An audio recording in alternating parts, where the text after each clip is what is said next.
Well, we're tracking the latest information from Miami today. The search and rescue operation does continue in full force more than 72 hours after the 12-story building collapsed. Let's go to Surfside, Florida right now. Katie Simpson standing by with the latest. So, Katie, walk us through what has happened so far today and any new information that you have. Michael, I want to show you where we are right now. There had been a memorial near the site where the search and rescue operation was underway. However, that has now been cordoned off for the expanding police investigation. And so the memorial is actually now on the beach. And I'm going to just flip my camera around and show you here. You can see I'm going to walk right up close here. People have brought flowers up to the barricades here, and people have been pausing and taking moments sort of silence, of pause, of deep thought and reflection. And people are here. I know it's kind of hard to see out here, but people are here because this is one of really the only places people can sort of come to gather to lay flowers, because so much of this area is cordoned off.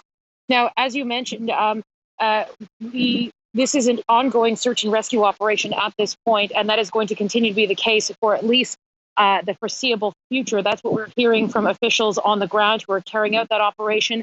We know that the families are growing frustrated with such little news, none of it good news recently in the past 72 hours.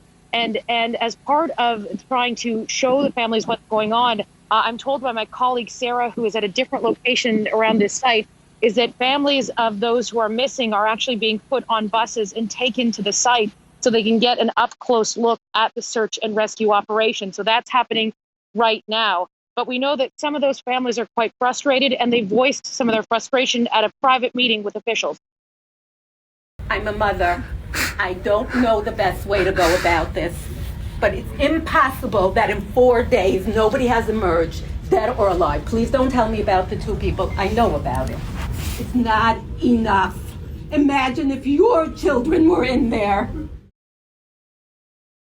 So obviously the agonizing wait for these families has just been so distressful, and it continues to be so, with very little information and none of it good news that's been coming out of the search and rescue site.